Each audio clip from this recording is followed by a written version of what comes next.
The 80s started off with David Sternberg becoming our first two-time state champ.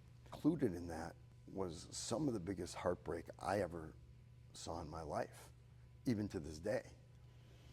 And that includes Tommy Weiss being by far the best wrestler in the state in 1980 in his weight class, and somehow not placing. It was unimaginable. And I cried when he lost. And I was a freshman, he was a senior, and he was one of my heroes, and he lost in the quarters. And if Tommy wrestles that guy 150 times, I don't even know if he could lose to him ever again. So then we started a series of heartbreaking losses. In 81, that was the year that Michael Goldberg and Jeff Tolan and Butch Lapsley were seniors.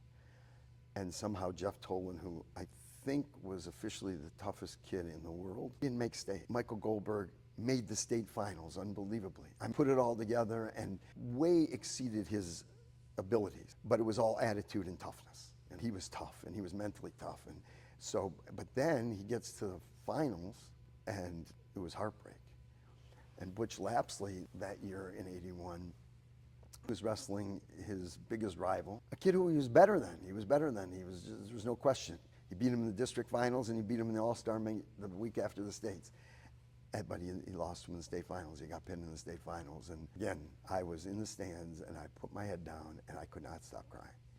So and that year, 81, was my sophomore year. I made districts, and I beat the Brakeman's #1 kid. I beat him first round, and then lost my next match, so he was eliminated. Like, that was the most uplifting thing of the end of that season. But then the next year, in my mind, I was good enough to win the state title. There was a kid from Chanel who I had never beaten, and he had never lost to me. And he was my rival, John Ryba. And I was in the match to make state. Both of us, ironically, got beat at district. So I was wrestling a kid, and I was beating him 4-0. He was out of injury time because I was just putting a complete pounding on this kid. And he was cranking on his arm, and it was a domination. It was not a match.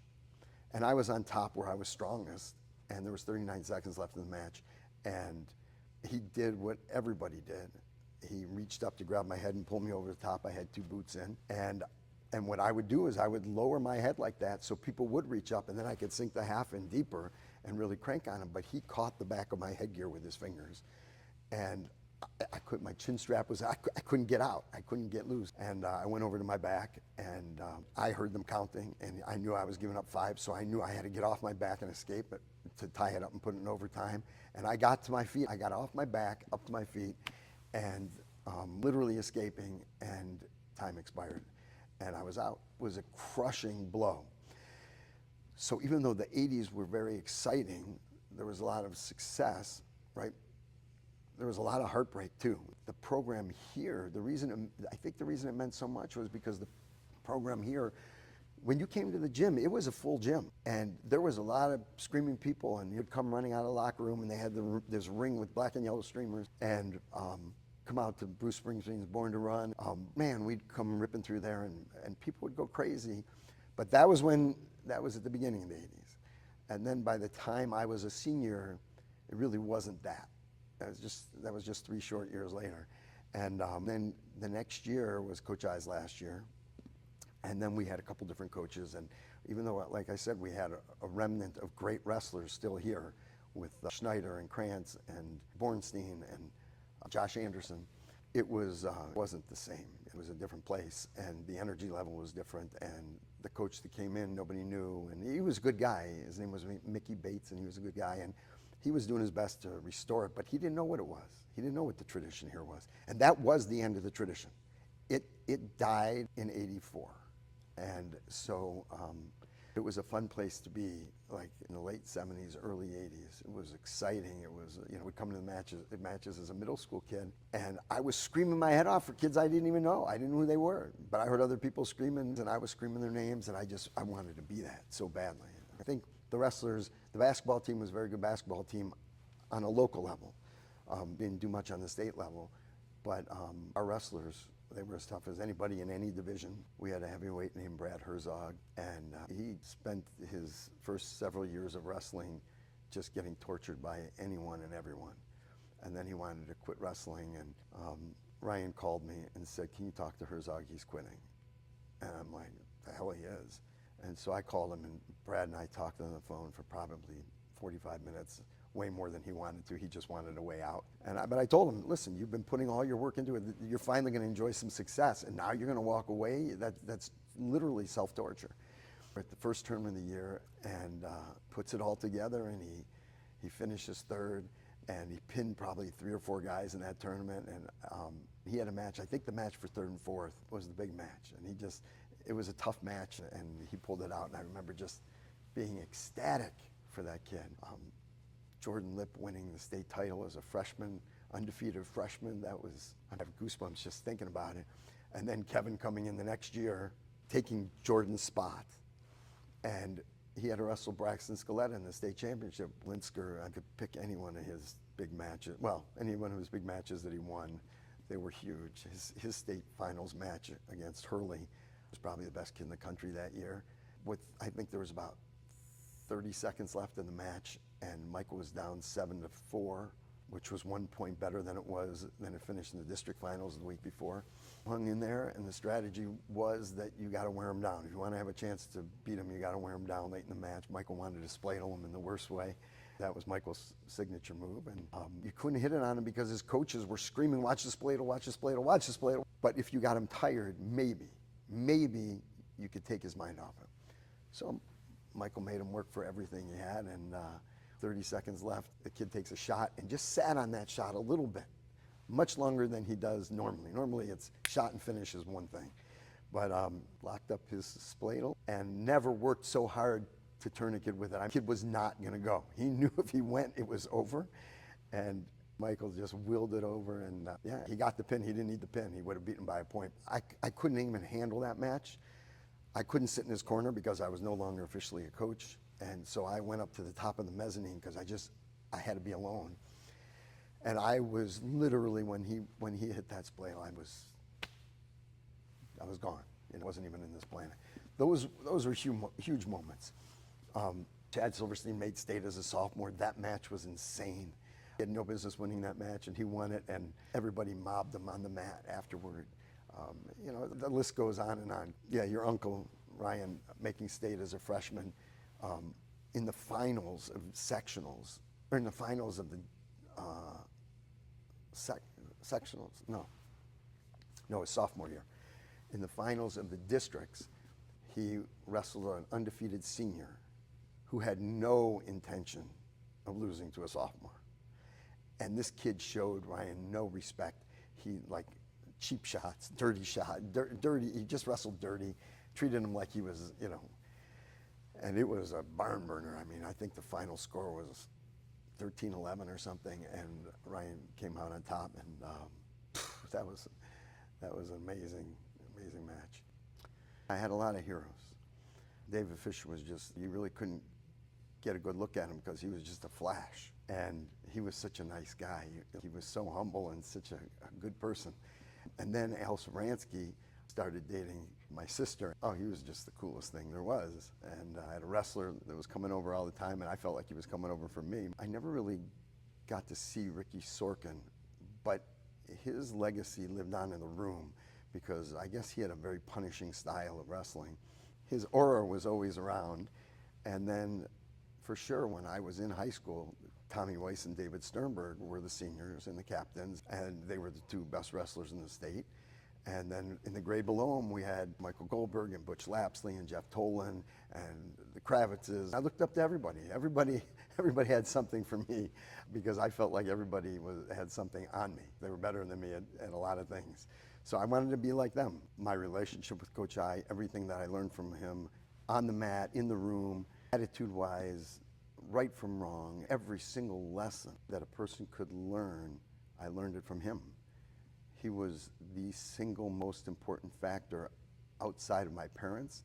And if my parents would tell me something, it didn't mean that much. But if he told me the same exact thing, it was the most important thing. I think some of my favorite moments really, moments alone with Coach I.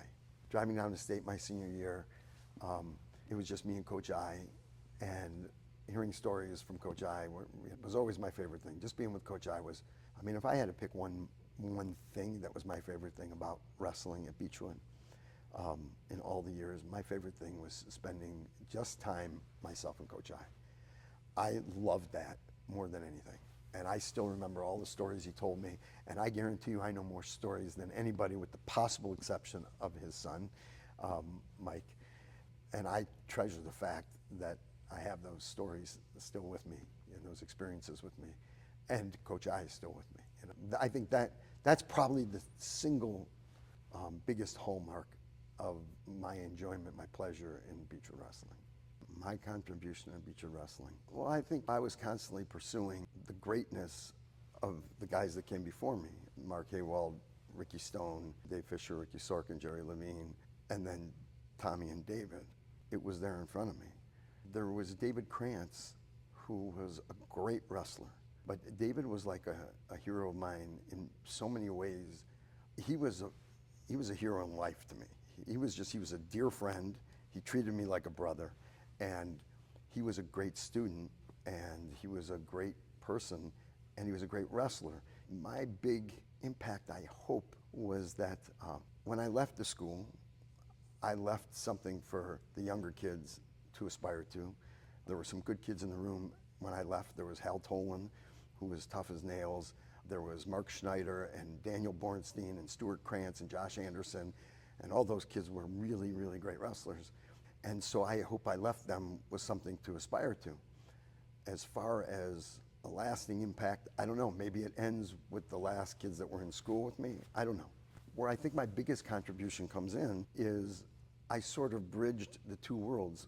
After I graduated the next year, Coach I left Beachwood. Not teaching, but coaching. I tried to keep coming back and keep those guys inspired. I worked out with them when I'd come home for weekends and things like that. When I graduated from college, I came right back and started coaching because Peter Cimarroni basically sold me a bill of goods, but it was the best bill of goods I have ever been sold. It was a true bill of goods. And so I brought the Ohio State knowledge and college wrestling knowledge to Beachwood, and we trained those kids like that. And Pete gave me free, even though Pete was the head coach, he gave me free run of the pen with regards to teaching technique and conditioning the kids. And so we had a beautiful thing, and I think we made a much bigger impression on the kids that way than I did alone as a wrestler. And then when Pete left and I took over, then it was my stamp that was going on these kids. When I say it's my stamp, it really has Coach I all over it. The way we ran a practice and the attitude and the toughness that we preached, it all came down to Coach I. That's really where it all started, and that's where it all ended. So obviously, I'm still involved in wrestling, so it's had a major impact in my life. It's probably been the single biggest force outside of my religion, but for most of my life, it was my religion, and it influenced me and affected me in every imaginable way. Everything from first and foremost is work ethic. Second was probably the recognition of how to achieve success and how to go after it. And when you feel success like that, you want more. You're inspired to accomplish more. And that leads to the realization, or the successive realization of your goals, your smallest and your biggest goals in life. And so wrestling has been a huge impact on me. And Coach I's influence was always there and remains there. I think the sport of wrestling, if you let it grow organically and you go with it, you ride the wave, you become a much stronger person. You become stronger intellectually, you become stronger physically for sure, you become stronger emotionally, and I think you develop a lot of strength and a lot of knowledge from the sport. You understand how things work from the ground up. You feel like there's nothing you can't do because you have all the tools. The tools, you go find somebody who knows more than you about it, and you bring them in, and then you put your attitude and your hard work into it, and somewhere along the line, you have the product. Wrestling does that for you throughout life, and life throws a lot of left hands and a lot of right hands and a lot of uppercuts. It's good to be strong so you can handle those when they come.